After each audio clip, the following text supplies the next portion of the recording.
Pada episode sebelumnya, berapa banyak orang yang berani bertindak seperti ini, memperlakukan pewaris Istana Abadi begitu saja? Semua orang terguncang.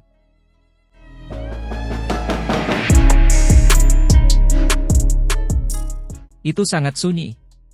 Di seluruh 3.000 provinsi, berapa banyak generasi muda yang berani menantang makhluk tertinggi Istana Abadi seperti ini, melakukan penghinaan seperti ini? Suasananya sangat tegang. Banyak orang yang terengah-engah saat menatap dua individu luar biasa ini. Badai besar telah tiba. Pertempuran besar yang sangat berdarah panas akan segera dimulai. Kiang-kiang.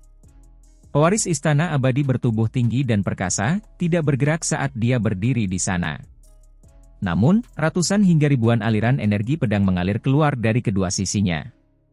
Cahaya beraneka warna ilahi 5 warna berputar-putar, menciptakan pemandangan yang mengejutkan. Aula tertinggi sudah terbuang sia-sia, bukan lagi warisan. Apa yang disebut sebagai anggota Ritus Dao yang masih hidup hanyalah lelucon. Suaranya sedingin es, ekspresinya sangat kejam. Gelombang niat membunuh menyelimuti udara, seolah-olah gelombang besar menghantam langit. Itu menyapu tempat ini. Dia menjulang tinggi di tengah-tengah semuanya seperti dewa, seluruh tubuhnya berkembang dengan energi pedang. Cahaya bersinar cemerlang. Tidak jauh dari sana, tubuh utama Yu Chen terasa lebih tidak nyaman, emosinya bahkan lebih gelisah daripada emosi pewaris Istana Abadi. Pemuda itu pasti sengaja memeluk King Yi. Kenyataannya, dia punya alasan untuk curiga bahwa Si Hao dan King Yi bertingkah begitu intim hanya untuk dilihatnya, membuatnya terlihat buruk. Sampai-sampai dia melihat sedikit ejekan pada murid pihak lain. Itu karena ketika tubuh utama dan tubuh kedua cukup dekat, mereka bisa bertukar perasaan. Dengan mereka saling berhadapan seperti ini, efeknya cukup kuat. Ketika Si Hao memeluk King Yi seperti itu, tubuh utama Yu Chen dengan jelas merasakan seolah-olah ada lengan yang melingkari tubuhnya juga, yang memeluknya erat. Pengalaman seperti ini, perasaan seperti ini terlalu buruk. Itu membuat tubuhnya langsung merinding. Belum pernah ada pria sedekat ini dengannya sebelumnya. Tubuh utama Yu Chen dikelilingi oleh simbol-simbol misterius, sosok anggunnya mendidih dengan gelombang kabut warna-warni yang pekat. Itu kabur dan suci, dan bahkan ada fluktuasi kuat yang bergelombang keluar. Dia mengatupkan giginya dan menahannya. Terbuang sia-sia. Si Hao tertawa keras. Dia menatap pewaris Istana Abadi, dan kemudian melihat tubuh utama Yu Chen. Tanpa rasa takut, dia lalu menggelengkan kepalanya dan berkata, "Kalian semua benar-benar kekurangan." Pedang ilahi menopang langit, mengeluarkan suara yang memekakkan telinga. Pewaris Istana Abadi berdiri di sana tanpa bergerak, tetapi pada saat itu, beberapa ratus pancaran cahaya pedang menyapu seperti pelangi. Itu sangat cemerlang, menutupi langit saat ia tiba. Telapak tangan Si Hao bersinar. Sebuah simbol yang sederhana dan tanpa hiasan mengembun, dan kemudian dengan ganasnya jatuh ke bawah. Teks tulang menutupinya dengan rapat, mekar tinggi di langit. Ini adalah satu tangkai pedang rumput. Teks tulang membentuk energi pedang, bertabrakan dengan cahaya pedang pewaris Istana Abadi. Suara zeng-zeng terdengar di udara, dan kecemerlangan warna-warni muncul.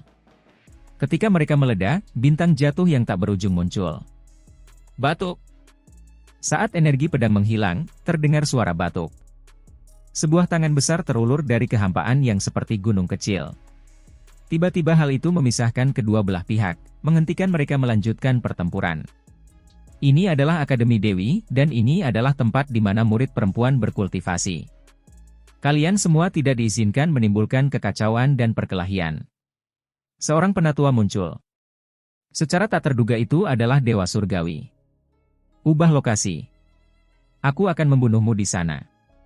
Si Hao berbicara, rambutnya beterbangan. Dia masih bersikap mendominasi, meremehkan pihak lain. Karena kamu ingin mati, aku akan membantumu mencapai tujuanmu. Pewaris Istana Abadi berbalik dan pergi. Baru sekarang semua orang menghela nafas lega. Tadi, terlalu banyak orang yang menahan napas dan memperhatikan dengan cermat. Suasananya terlalu berat dan tegang. Meskipun energi pedang tadi berada jauh dari mereka, itu masih membuat beberapa orang merasa seolah-olah mereka tidak dapat menahan kekuatannya. Keduanya seperti naga dan burung phoenix di antara mereka, keberanian ilahi mereka tak terbendung. Ini sangat menyenangkan. Dua ahli hebat akan bentrok. Badai besar pasti akan menggerakkan 9 langit. Kedua makhluk muda tertinggi tidak pergi jauh, langsung menuju arena bela diri Akademi Dewi untuk bertarung di panggung kokoh yang ditinggikan, untuk melakukan pertarungan hidup dan mati. Hal ini memicu sensasi yang luar biasa. Semua siswa di akademi ini bergegas, dan tidak ada lagi kebutuhan untuk membicarakan tamu dari klan lain. Mereka semua tumpah ruah. Sampai-sampai terjadi keributan besar di luar akademi. Ketika semua orang mendapat berita tentang ini, mereka segera bergegas untuk menyaksikan pertempuran tersebut. Siapa yang akan menang? Apakah yang datang adalah tubuh utama atau kedua pewaris Istana Abadi? Atau apakah itu tubuh sebenarnya setelah mereka bergabung? Aku tidak tahu. Kami juga baru saja tiba. Tak satu pun dari kami menyangka bahwa pertarungan hebat yang menimbulkan pertumpahan darah akan terjadi begitu tiba-tiba. Banyak orang yang heboh, namun tak sedikit juga yang terpana. Itu karena semua ini terjadi terlalu tiba-tiba. Pertempuran besar yang memiliki arti luar biasa akan segera dimulai. Istana Abadi berhadapan dengan aula tertinggi, ini jelas merupakan peristiwa yang mengejutkan. Pentingnya hal itu terlalu besar. Kedua warisan kuno ini telah saling bertentangan sejak zaman kuno, dan keduanya sangat kuat, melebihi imajinasi orang-orang di dunia ini. Ini adalah pertempuran yang terus berlanjut selama berabad-abad yang tak terhitung jumlahnya. Segera setelah itu, banyak orang berkumpul di sekitar arena bela diri, terlihat di mana-mana. Orang-orang yang datang kemudian tidak punya tempat untuk berdiri, karena tempat ini sudah penuh sesak. Banyak orang tidak punya pilihan selain terbang tinggi ke angkasa atau berdiri di kejauhan. Historis. Huang sangat kuat, tidak pernah mengalami kekalahan sejak muncul di dunia ini. Apakah dia akan melanjutkan legendanya? Ada orang yang tidak setuju, berkata, kalian semua tidak tahu, tapi Istana Abadi hanya memiliki tubuh keduanya yang berkeliaran di dunia, namun sudah memiliki reputasi yang luar biasa. Begitu tubuh aslinya muncul, siapa yang bisa menandinginya? Dia pasti akan menguasai dunia dan mengabaikan semua rekannya. Semakin banyak orang yang datang, semuanya mempunyai pendapat berbeda tentang masalah ini, mengharapkan hal yang berbeda. Pendapat mereka sangat berbeda, dan sebagai hasilnya, dua kubu besar terbentuk. Pewaris Istana Abadi pasti akan dikalahkan. Seorang gadis kecil berambut perak yang matanya besar berkedip-kedip seperti batu rubi berbicara. Dia sangat bersemangat saat berteriak di sini, menarik cukup banyak perhatian. Semua orang terkejut melihat betapa lembut dan cantiknya dia, tetapi masih ada beberapa orang yang angkat bicara, membantahnya. Kelinci kecil itu tidak mundur sama sekali, langsung menentang mereka. Dia telah dibunuh oleh Huang sebelumnya. Apa yang dipahami seorang gadis kecil? Pewaris Istana Abadi pasti akan menjadi tak tertandingi di bawah langit. Kelinci giok bulan kemudian berkata, dia pernah dibunuh oleh Huang sebelumnya. Itu karena dia hanyalah tubuh kedua, tubuh utamanya tidak turun. Dia pernah dibunuh oleh Huang sebelumnya. Jika tubuh aslinya datang secara pribadi, siapa yang dapat menekannya? Kecakapan bertarungnya jelas tak tertandingi. Dia pernah dibunuh oleh Huang sebelumnya. Hal ini justru menjadi lingkaran iblis. Mereka yang mendukung pewaris Istana Abadi hancur berantakan. Tidak peduli apa yang mereka katakan, gadis ini hanya mengucapkan kalimat itu. Dia pernah dibunuh oleh Huang sebelumnya. Kelinci kecil itu sepertinya tidak pernah lelah. Matanya yang besar bersinar merah. Banyak orang terdiam. Kalimat ini menjadi senjata pembunuh yang hebat. Di arena bela diri, pinggang tubuh utama Yu Chen terasa sedikit sakit, dan kemudian gelombang mati rasa. Alis hitamnya terangkat, mata indahnya melebar.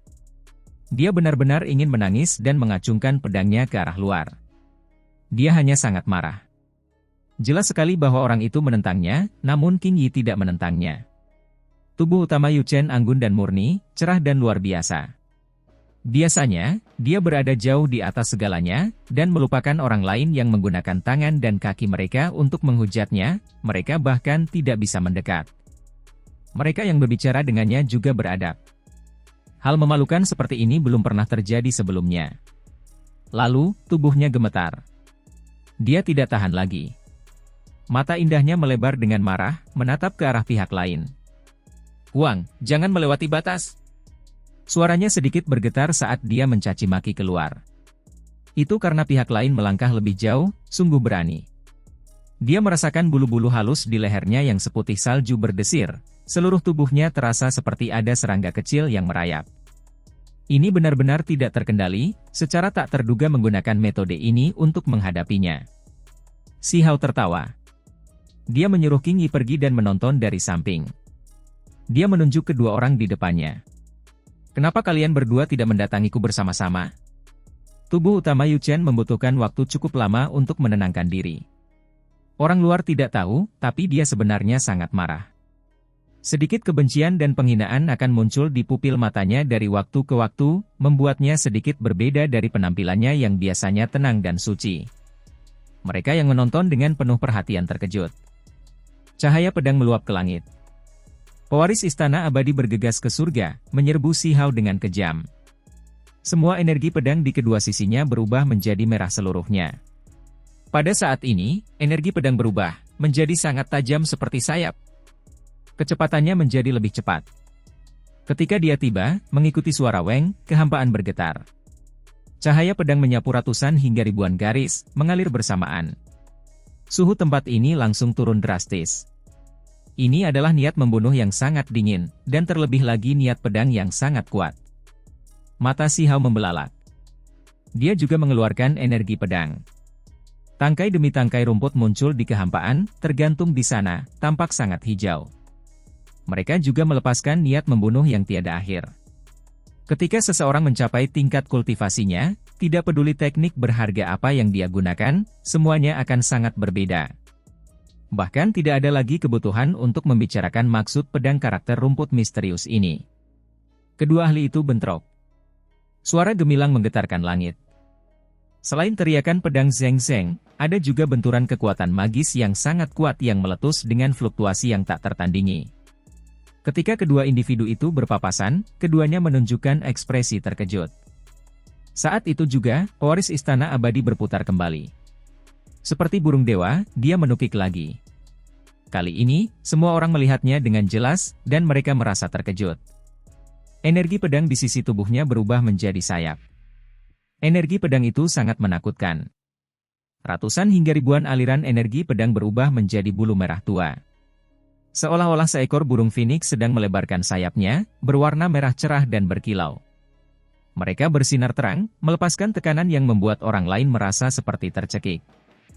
Sayap pedang bulu phoenix? Seseorang berteriak dengan keras. Ini adalah salah satu metode rahasia istana abadi yang tidak bocor keluar. Sangat sulit untuk mengolahnya dan benar-benar menakutkan. Ketika sayap pedang jenis ini terbentuk, tidak hanya kecepatan seseorang akan meningkat secara signifikan, kekuatan bertarungnya juga akan meningkat, membuatnya sulit untuk ditahan. Hal utama adalah ujungnya terlalu tajam, mampu menembus segala sesuatu yang menghalanginya. Si Hao juga terkejut. Hanya dalam waktu singkat sejak terakhir kali mereka bertemu, namun pewaris istana abadi mempelajari teknik berharga lainnya yang terbatas. Sepasang sayap petir muncul di punggung Si Hao. Mereka tampak seperti terbuat dari emas, benar-benar cemerlang. Mereka juga pindah, membawanya. Untaian energi kacau samar-samar terlihat di antara sayapnya juga. Orang lain tidak bisa melihatnya, tapi tubuh utama Yu Chen bergetar di dalam. Dia tahu bahwa ini adalah Si Hao, jadi dia mengerti bahwa dia menggunakan sayap Kunpeng, menyembunyikannya di dalam petir. Sayap pedang bulu phoenix berhadapan dengan sayap Kunpeng. Momen ini seakan membeku selamanya. Keduanya bentrok hebat, suara Keng Qiang memekakkan telinga. Sayap berbulu bersilangan, energi pedang melonjak ke langit. Kekuatan magis tersapu seperti lautan. Langit tenggelam oleh sinar cahaya. Semua orang hanya bisa melihat secara samar-samar dua sosok yang terus bertabrakan, sayap dewa mereka saling bertabrakan dalam konfrontasi. Pada akhirnya, kedua individu itu mundur. Mata pewaris istana abadi sedingin es. Tidak ada yang menyadarinya, tapi dia menyeka setetes darah dari lehernya. Kepalanya hampir dipenggal. Tubuh Si Hao bersinar dengan cahaya keemasan. Lapisan demi lapisan bulu emas muncul di sekitar bagian luar tubuhnya, semuanya terbentuk dari petir. Mereka berputar-putar di sekelilingnya, melepaskan aura yang kuat. Wang sangat kuat. Seseorang berkata dengan suara rendah. Semua orang dapat melihat bahwa meskipun usianya tidak terlalu tua, dia secara tak terduga mencapai level ini. Kekuatannya terlihat jelas. Bahkan pewaris Istana Abadi yang termasyhur pun tidak bisa melakukan apapun padanya. Pewaris Istana Abadi merasa sulit untuk tenang. Bulu-bulu Phoenix dan sayap pedang ini, meskipun baru terbentuk pada awalnya, tidak ada yang lebih jelas darinya tentang betapa menakutkannya mereka. Mereka dikenal mampu meretas segalanya. Sayangnya, ketika sayap ini berbenturan dengan sayap pihak lain, sayap Si Hao tidak hanya menghentikannya, mereka bahkan berhasil melakukan serangan balik, hampir memotong lehernya. Ini terlalu menakutkan, membuatnya mengerutkan kening. Sebelumnya, dia yang tak tertandingi belum pernah menghadapi musuh besar. Pemuda ini terlalu sulit untuk dihadapi. Dia sudah mengerti bahwa setelah ranah budidaya Huang meningkat, kekuatan magisnya meningkat, dan sudah menyusul. Tidak ada kelemahan yang bisa dimanfaatkan sekarang. Mungkinkah dia hanya bisa bergabung dengan tubuh utama untuk menekan pemuda ini dengan paksa? Dia percaya dengan yakin bahwa selama mereka menghasilkan tubuh yang sebenarnya, dia akan menjadi tak tertandingi lagi. Jadi pewaris Istana Abadi hanya berjumlah sebanyak ini. Jika hanya ini yang mampu kamu lakukan, maka aku akan mengirimmu pergi. Si Hao berkata dengan kuat. Semua orang gemetar dalam hati. Pertarungan baru saja dimulai, namun Huang sudah mengatakan bahwa dia akan membunuh anak muda Istana Abadi yang hebat.